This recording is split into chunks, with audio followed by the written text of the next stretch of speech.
लेकिन साहब क्या वाकई संजीदा है अपोजिशन पार्टी के तौर पर हुक्मरान जमातें जो हैं पीपल्स पार्टी और नून लीग उनके साथ बैठे और एक रास्ता निकालें? थैंक यू मलिक साहब, thank you for inviting me. मैं बार बार की बात करती हूँ एज पॉलिटिकल कारकुन। मैंने एज ए पॉलिटिकल कारकुन 2 साल में जितनी सियासत में तकलीफ़ और आजमाइश बर्दाश्त की है, जितने FIR मेरे ऊपर है, जितना मेरे घर वालों को, हमारे कारोबार को, हमारे ख़ानदान को नुकसान पहुंचाया गया, पॉलिटिकली जितना ज़मीन मेरे ऊपर तंग की गई कि मुझे समटाइम समझ नहीं आता था कि मेरा रोल है क्या, मैंने आगे इस मुल्क के अंदर सर्वाइव कैसे करना है। जब मैं मुल्क की पैट्रियट हूँ, मैं सबसे हिलाली परचम के ऊपर यकीन रखती हूँ, और क्या था कि पॉलिटिकल स्पेस मुझे नहीं देनी थी। यही मेरी पार्टी का कसूर है कि मेरी पार्टी, हमारा नज़रिया है, अवाम इस बात को मानती है और अवाम का ही क्राइटेरिया है जो आपको वो वोट देती है। और 8 फरवरी को और 21 अप्रैल को सबसे ज़्यादा वोट पाकिस्तान तहरीक इंसाफ को पड़ा, इमरान खान को पड़ा। हमारा नज़रिया क्या है? हम ये कहते हैं कि अपनी अपनी हदूद में रहो। हम क्या कहते हैं? हम कहते हैं कि सबस पासपोर्ट का हम लोगों ने और सब्ज़ लाली परचम का और इंडिपेंडेंट फॉरेन पॉलिसी का एब्सोल्युटली नॉट कह के हमने मुकदमा लड़ना है। उसके पीछे सज़ा हमें बहुत बड़ी दी गई। आज भी मेरा लीडर जेल की काल कोठरी में पड़ा हुआ है, आज भी उनकी बेगम साहिबा को तकलीफ और आजमाइश में डाला हुआ है। एजाज चौधरी साहब से लेकर परवेज़ इलाही साहब से लेकर शाम मुतकुरैशी साहब से लेकर उमर चीमा और बहुत सारी खवातीन और ऐसे पॉलिटिकल वर्कर जिनके पास शायद वकीलों के भी पैसे नहीं हैं, इस वक्त जो हैं वो जेलों के अंदर बैठे हुए। इंसाफ नहीं हो रहा। तो मैं इस पॉलिटिकल वर्कर ये समझती हूँ कि अगर स्पेस पे निकलनी है, अगर बातचीत का रास्ता भी निकलना है, और अगर ख़ानदान शरीफ को और ख़ानदान ज़रदारी को या किसी भी XYZ को इस पाकिस्तान के पॉलिटिकल फैब्रिक के ऊपर सियासत करने का हक है, तो पाकिस्तान तहरीक इंसाफ को भी उतना ही हक है, क्योंकि हम आवाम के मैंडेट्स आए। तो बातचीत, मैं ये समझती हूँ कि बातचीत इसलिए होनी चाहिए कि इन द एंड एक ही बात मैं कहती हूँ कि जब आप पॉलिटिकल पार्टीज़ आपस में इकट्ठे नहीं बैठती हैं, सम टाइम ऐसे होता है कि पॉलिटिकल पार्टीज़ को, फॉर एग्जांपल ये जो इस वक्त PMLN है, इनको अपने हदूद में नहीं पता कि इन्होंने सेनेटर किसके कहने के ऊपर वोट दिए।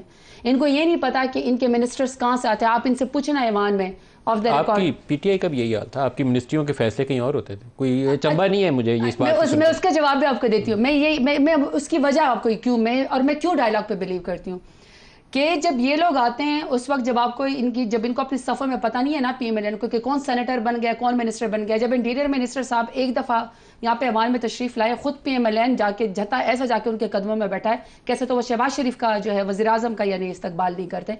कोई तो उसकी वजह होगी, कोई तो उसके पास पावर होगी ना कहीं तो उसके पास ऐसी ताकत है जिसकी वजह से एक इंटीरियर मिनिस्टर का ज़्यादा रोब है, लेकिन वज़ीर आज़म को नहीं पूछा जा रहा। तो हमारे दौर में भी ऐसा है, इस दौर में भी ऐसा है, पहले दौर में भी ऐसा होता रहा। हमारे टाइम पे बहुत सारे टेक्नोक्रेट्स आए जो कि बहुत लायक लोग थे, इतने लायक लोग थे कि वो फेडरल मिनिस्टर बन गए। लेकिन जिस टाइम रजीम चेंज आया, जिस टाइम कहते हैं ना, उस वक्त जमाने में लफ्ज़ था कोड़े खाने के, इस वक्त लाठीचार्ज था। हम पे लाठीचार्ज है, हम पे शेलिंग हुई। उनमें से किसी ने लाठी नहीं खाई, एग्जैक्टली हवा बदली, वो भी बदल गई। एग्जैक्टली तो ना किसी ने वो लाठीचार्ज बर्दाश्त किया, ना किसी ने शेलिंग बर्दाश्त की, ना किसी को सड़कों के ऊपर घसीटा गया। अगर सड़कों के ऊपर घसीटा गया, अगर 43 या 50 FIR की गई, या अगर चादर और चादर दीवारी को पामाल गया, तो हम पॉलिटिकल वर्क करते ना। शहरियार अफरीदी था ना, अली मोहम्मद खान था ना, जरताज गुल थी, शंदाना गुजार थी, हमाद अजहर था, मुराद सईद था। मेरा मतलब है कि जब उस वक्त ये लोग चले जाते हैं उड़ के, ये चले जाते हैं, मुझे नहीं पता कि उनको कौन ले लेता है, और वो बहुत लायक लोग होते हैं। बल्कि मैं आपको एक बड़ी मज़ेदार बताती हूँ। अली मोहम्मद खान की मेरे साथ कैबिनेट के अंदर कुर्सी होती थी, हम जो स्टेट मिनिस्टर होते थे, तो हम लोगों को देखा करते होते थे कि जो हर दौर में मिनिस्टर होते थे, तो हम कहते थे कि इधर ही एक एस्टैब्लिशमेंट डिवीज़न बना दिया जाए, ये मुस्तकिल यहीं बैठ जाया करें। क्योंकि हम और आप जो पॉलिटिकल लोग हैं, वो लड़ के अपने हलकों से वोट लेके बेक करके अपने, वो कहते हैं ना, अपना एहतसाब देकर हम वोट, एक एक वोट को हलाल करके आते हैं कि हमें वोट दे दो, मेरा नजरिया है, मैं डेरा गाजी खान को अच्छा रिप्रेजेंट कर सकती हूँ, मैं आपका केस लड़ सकती हूँ। लेकिन उसके बाद यहाँ पे कोई और फेडरल मिनिस्टर होता, तो हम कहते हैं इनको establishment division by the way cabinet में ओरिजिनली है, तो हम कहते थे कि एस्टैब्लिशमेंट डिवीजन को चाहे कि इनके मुस्तकिल नोटिफिकेशन कर दें।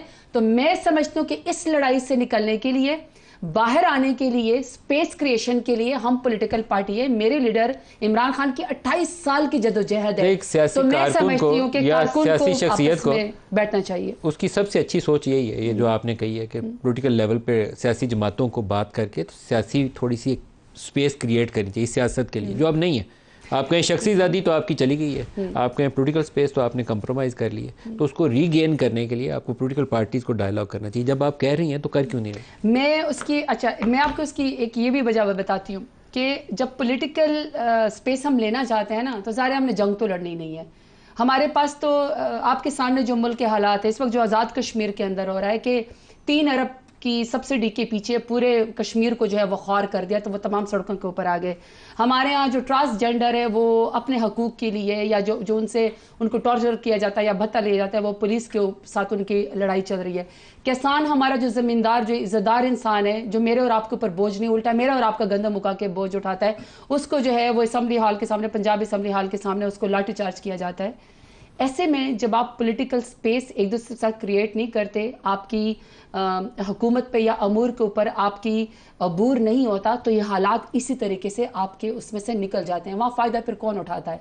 वही लोग फ़ायदा उठाते हैं जिसका ना हम नाम ले सकते हैं ना कोई और नाम ले सकता है। आप कह रही हैं कि बातचीत होनी चाहिए, उसको सही से सब्सटेंशिएट भी कर रही हैं अपने आर्गूमेंट को कि क्यों होनी चाहिए, लेकिन हो क्यों नहीं रही? मैं हो क्यों, अच्छा ये जो खान साहब है ना, देखें मलिक साहब, मैं ज़रताज गुल का तो ज़ाती वोट है नहीं, मैं तो इमरान खान के एक ISF की स्टूडेंट थी। मैं वहाँ से यूथ लीडर के तौर पर दूसरी दफ़ा डेरा गाजी खान के गैर अवाम ने मुझे वोट दिया है। इमरान खान के पास पॉलिटिकल डायलॉग की स्पेस है, इमरान खान का वोट है। इस वक्त शेर अफजल मरवल, जरताज गुल, अली मोहम्मद खान, बैरिस्टर गौरव मरियूब साहब सब मोहताज हैं इमरान खान के वोट है। इमरान खान से वही इस डायलॉग को बातचीत को ओपन कर सकते हैं।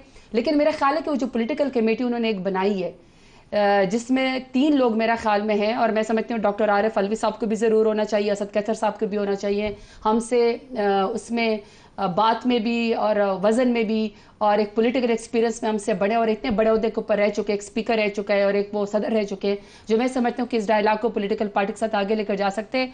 खान साहब ने ही उसको गो हेड देना है। क्यों नहीं हो रहा अभी तक, क्यों नहीं स्टार्ट हो रहा है? मेरे ख्याल में कि अगर हम 2-3 चीज़ें तय कर लें। कौन कौन सी? पहली बात तो ये तय कर ले कि जरताज गुल ये वोट नहीं लेकर आई कि मैंने पार्लियामान में बैठ जाना है।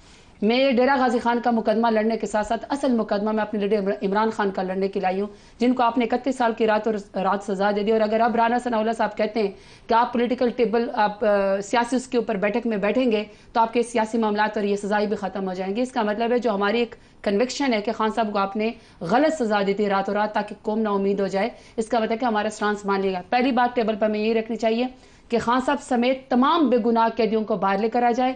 अवाम के मैंडेट के ऊपर बात होना चाहिए, अपनी अपनी हदूद के ऊपर बात होना चाहिए और इंसाफ सबके लिए बात होनी चाहिए। मेरे ख्याल में न ये मेरा ज़ाती मामला है, न ये आपका ज़ाती मामला है, इससे पाकिस्तान ही आगे जा सकता है। खान साहब ने ही ये फैसला करना है और मेरी एक्सेस अभी तक नहीं है।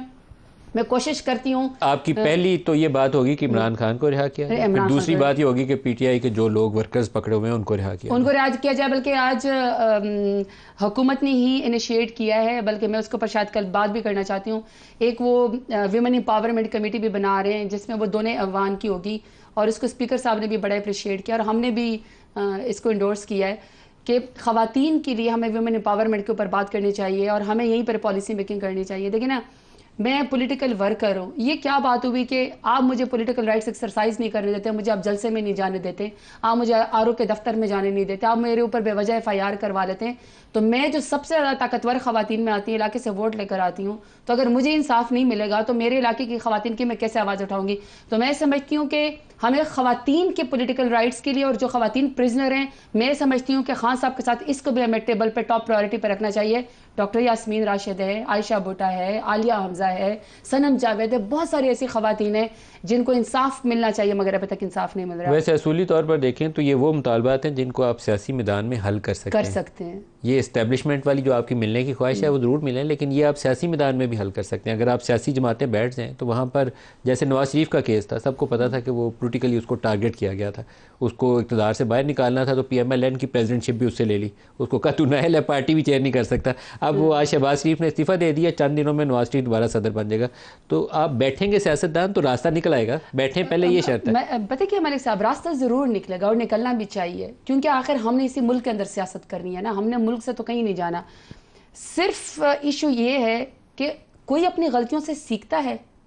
आपने हमारी तमाम अपने इंटरव्यू में तमाम पॉलिटिकल पार्टीज का बैकग्राउंड बता दिया, लेकिन जब नवाज शरीफ अगर ये समझते कि उनके साथ ज्यादती हुई, तो क्या नवाज शरीफ को दोबारा इस वक्त 2024 में इन्हीं के एस्टेब्लिशमेंट के कंधों के ऊपर चढ़ के आना चाहिए? नहीं आना चाहिए, नहीं आना लेकिन ये चीज कोई सीखने पे तैयार नहीं है। यही मैं कह रही हूँ, जब आप अपने इस गलती का एहसास नहीं करते और आप ही अपना कंधा दे देते हैं, कोई भी नहीं सीख रहा, तो फिर आप कैसे कह सकते हैं कि हम आगे बढ़ेंगे? देखें, पीटीआई कह रही है हम एस्टेब्लिशमेंट से बात करेंगे, अभी भी ये नहीं कहती कि हम, अभी इमरान खान का आज भी गौहर खान ने जो बयान दिया है, उमर अयूब ने बयान दिया है, वो कहते हैं कि हम एस्टेब्लिशमेंट से बात करेंगे। वो कहते हैं, ये नहीं कहते कि हम पॉलिटिकल पार्टी से बात करेंगे। यही फ्लॉ है कि वो एस्टेब्लिशमेंट के रास्ते आना भी जाते हैं और जाना भी उसी के रास्ते जाते हैं। मलिक साहब, मैं आपको बात बताऊं, हमारी देखिए हमारी पार्टी बहुत बड़ी है, इसलिए हमारी पार्टी की बात का मैग्नीट्यूड भी बहुत बड़ा लगता है। अगर शहरयार अफरीदी या बैरिस्टर गौर साहब कोई भी अपनी पर्सनल कैपेसिटी पे पॉइंट ऑफ व्यू में कहते हैं कि हमें इस्टेब्लिशमेंट से भी बात करनी चाहिए फलाने, लेकिन हमारा जो पॉलिटिकल स्टांस है पॉलिटिकल पार्टी का, वो तो यही कि हमने पॉलिटिकल पार्टियों के साथ रहना है। अगर कोई तंजन या गुस्से में या ओरिजिनलिटी में ये कह दे कि असल पावर तो किसी और के पास है, आपके सामने आप लोगों की मेरे ख्याल में एस्टेब्लिशमेंट बहुत कमांडिंग पोजीशन में है और ये कहें कि सियासत में उसका रोल नहीं है तो ये बात गलत होगी। लेकिन सियासतदान जब आपस में बात करते हैं तो हमेशा एस्टेब्लिशमेंट को इंगेज करके रास्ता निकाल सकते हैं। ये बात कहें, मेरा तो ख्याल है फिर बात ये भी करनी चाहिए ना कि फिर आगे जब इस दफा बातचीत तो उसमें फिर ये भी जरूर करना चाहिए कि जो इस दफा पॉलिटिकल अपना कंधा दे उसकी भी फिर माफी नहीं होनी चाहिए। आप पहले अपनी जमात से ये एलामिया दें कि आइंदा हम किसी का कंधा लेके इक़्तिदार में नहीं आएंगे, फिर बाकियों से फरमाइश। मलिक साहब, मैं तो देखिए मैं इस पार्टी की ब्रेक करीब आ गई, लेकिन इसका जवाब मैं जरूर दूंगी। ब्रेक से वापसी ब्रेक ले लेंगे, हमारे साथ रहिए।